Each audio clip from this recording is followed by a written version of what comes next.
Tanzania. Leo naomba unisikilize kwa umakini sana kuliko kipindi chochote ambacho umewahi kunisikiliza. Leo nataka nikueleze kwanza nini maana ya CCM Mtandao. Kundi hili la CCM Mtandao lilianzishwa mwaka gani, kwa lengo gani? Kundi hili la CCM Mtandao lilianzishwa na akina nani? Lakini lazima tutazame historia. Kundi hili pia limetoka wapi? Mwisho tutazame hasara ambayo sisi kama nchi tumeipata kwa uwepo wa kundi hili la CCM Mtandao. Ndugu wa Tanzania, CCM Mtandao ni kundi la wanasiasa mabepari walioungana kwa lengo la kuitafuta Ikulu.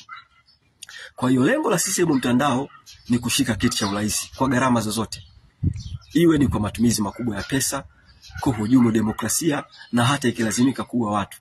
Kundi hili hawana mchezo, wao wanachokitaka ni Ikulu kwa njia yoyote ile, kwa gharama zozote. Sasa kundi la CCM Mtandao lilianzishwa rasmi mwaka 2002 kama chombo cha kuitafuta Ikulu katika uchaguzi mkuu wa mwaka 2005. Unaweza kuona wana CCM Mtandao wametumia takriban miaka 3 wanakitafuta kiti cha urais. Sasa kundi hili la CCM Mtandao lilianzishwa na wanasiasa mabepari wakubwa watatu. Wa kwanza Jakaya Kikwete, ambaye yeye ndio alikuwa mwenyekiti wa kundi la CCM Mtandao. Wa pili ni Edward Ngoyai Lowassa, yeye ndio alikuwa kama mratibu au katibu mkuu wa kundi la CCM Mtandao. Wa tatu ni Rostam Aziz. Katika hatua za awali kabisa, waliojiunga na kundi la CCM Mtandao alikuwepo Dr. Emmanuel Nchimbi, ambaye sasa hivi ndio huyu makamu wa rais. Alikuwepo Mzee Samuel Sita, Kingunge Ngomari Mwiru, Nazili Kalamagi, Dr. Ibrahim Msabaha, Dito Pile Mzuzuri na wengine wengi. Sasa hebu tujiulize kwanza, hili kundi limetoka wapi? Ndugu wa Tanzania, wote mnajua nchi yetu imepata uhuru mwaka 61. Na mwaka 62 Tanganyika ilikuwa Republican. Kwa hiyo Mwalimu Nyerere amekuwa rais wa Tanganyika kuanzia mwaka 62 mpaka mwaka 85. Katika kipindi cha miaka 24 ya Mwalimu Nyerere hakukuwa na kitu kinaitwa CCM Mtandao. Mwalimu Nyerere alikuwa anaamini katika siasa za umma, yani siasa zinazowekeza katika maendeleo ya watu, maendeleo ya nchi. Kwanza alipinga udini, alipinga ukabila, lakini pili aliwachukia pia tunasema viongozi mabepari wanaopenda kujilimbikizia mali. Sasa mwaka 85 Mzee Mwinyi akaingia madarakani.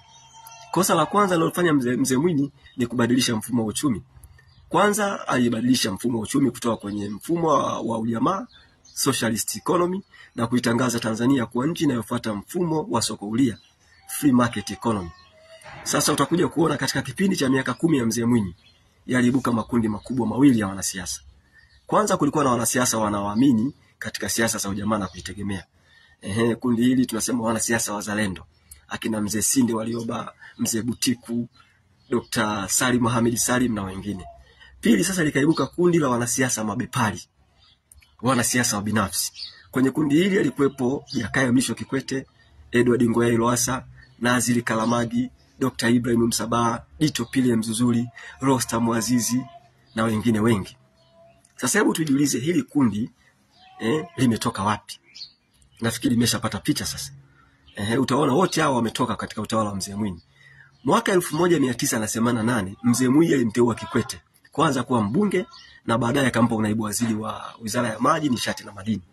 Mwaka 90 Mzee Mwinyi alimteua Kikwete kuwa waziri kamili wa Wizara ya Maji, Nishati na Madini. Mwaka 94 Kikwete ameteuliwa kuwa waziri wa fedha. Mwaka 86 Mzee Lowassa aliteuliwa kuwa mkurugenzi wa tunasema kile kituo cha mikutano mikuu kule Arusha AACC. Mwaka 90 Mzee Lowassa aliteuliwa kuwa waziri wa nchi, ofisi ya waziri mkuu. Wakati huo waziri mkuu alikuwa Mzee John Malechela. Miaka ya 93 Lowassa aliteuliwa kuwa waziri wa ardhi. Kwa nafikiri umeshapata watu hawa walitoka wapi. Sasa tuangalie mwaka 95. Kwa mara ya kwanza mwaka 95 katika uchaguzi mkuu, wote wawili Kikwete na Lowassa walichukua fomu ya kuomba kuchaguliwa urais kwa tiketi ya CCM mwaka 95. Kwa bahati nzuri mwaka 95 Mzee Nyerere alikuwa bado yuko hai. Kwa hiyo nafikiri aligoma. Aliwakataa. Kwa hiyo Mzee Mkapa akapata nafasi ya kuwa rais mwaka 95. Sasa twende tutazame uchaguzi wa mwaka 2005. Uchaguzi wa mwaka 2005 Mzee Kikwete peke yake amechukua fomu kwenye kundi lao. Lowassa hakuchukua fomu.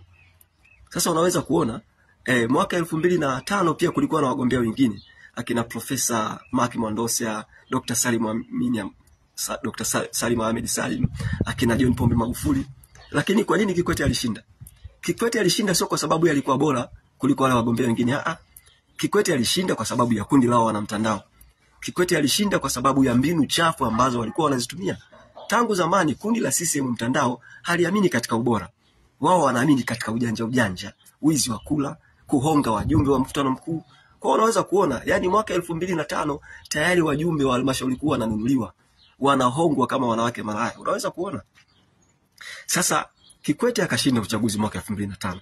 Akamchagua Lowassa, mwana mtandao mwenzake, kuwa waziri mkuu. Kikwete akamteua huyu Dr. Emmanuel Nchimbi kuwa naibu waziri Wizara ya Habari, Utamaduni, Sanaa na Michezo. Kwa unaweza kupata picha. Sasa Watanzania nafikiri mmeshapata picha. Sasa bila shaka unaweza kuona. Sasa unamuona huyu ambaye sasa hivi ni waziri mkuu, Dr. Mwigulu Lameck Nchemba. Mwigulu ameshinda ubunge mwaka 2010. Huyu Kikwete ambaye ndio mwenyekiti wa wanamtandao alimteua Mwigulu kuwa naibu katibu mkuu Chama cha Mapinduzi. Baadaye Kikwete huyu alimteua Mwigulu kuwa naibu waziri wa fedha. Alikuwa anamsaidia Saddam Mkuya. Sasa unaweza kupata picha. Mwaka 2015 Mungu sio Asumani, wanamtandao wawili sasa wamegombana. Kikwete ameingia kwenye vita na Lowassa. Lowassa anautaka urais, Kikwete hataki. Ndio chanzo cha Lowassa kukimbilia Ukawa. Sasa na ndio hapo Magufuli akapata nafasi ya kuwa rais. Unaweza kuona tunasema ni kwa bahati nzuri tu. Kwa hiyo Magufuli hakuwa mwanamtandao. Sasa baada ya Magufuli kupata urais, kwanza alimteua Dr. Mwigulu Lameck Nchemba kuwa waziri wa mambo ya ndani. Wizara ya mambo ya ndani Mwigulu ilimshinda. Magufuli kabidi ampige chini. Sasa wote mnajua mara baada ya Magufuli kufariki, amefariki vipi wote mnajua. Samia Suluhu Hassan ambaye ni mwanamtandao sasa akawa rais. Akawa rais wa Jamhuri ya Muungano wa Tanzania. Akamchukua tena Mwigulu kuwa waziri wa fedha. Kwa hiyo katika kipindi cha miaka 4 ya Samia Suluhu Hassan, Mwigulu Lameck Nchemba ndio alikuwa waziri wa fedha, na wao walikuwa wanamtumia Mwigulu ili kundi la wanamtandao. Walikuwa wanamtumia Mwigulu kukopa. Katika kipindi cha miaka 4 Samia amekopa zaidi ya trilioni 47. Kwa hiyo baada ya Mwigulu kutumika, wanamtandao wakamwamini. Kwa leo hii sasa wamemchukua Mwigulu, wamempa cheo cha waziri mkuu. Unaweza kuona cheo cha waziri mkuu Mwigulu Lameck amepewa. Na amepewa kwa lengo la kulinda maslahi ya wanamtandao. Huyu pia ambaye ni makamu wa rais, Dr. Emmanuel Nchimbi, cheo cha makamu wa rais pia naye amepewa. Amepewa kwa lengo la kulinda maslahi ya wanamtandao.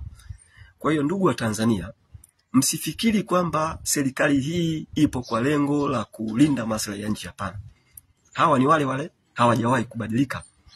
Kwa sasa wewe kama kijana, wewe kama msomi, ni vema ufungue macho. Amka. Sasa labda nini tunaweza kufanya? Kwa mimi sasa hivi ukiniuliza nitakwambia adui mkubwa wa Tanzania sio tena umaskini au ujinga au maradhi. Adui mkubwa kwa Tanzania sasa hivi ni kundi hili la CCM mtandao. Kwa sababu hawa ukiwaona wako smart, wamevaa suti, lakini ni majambazi. Ni majambazi kama majambazi wengine. Utofauti ni kwamba wao wanaiba huku wanalindwa na vyombo vya dola. Wanaiba huku wanatetewa na mahakama. Kwa hiyo nchi yetu ipo kwenye hali mbaya sana. Sasa mimi ni shauri. Kwanza ni washauri viongozi wa dini waungane kwa ajili ya kuitetea nchi yetu.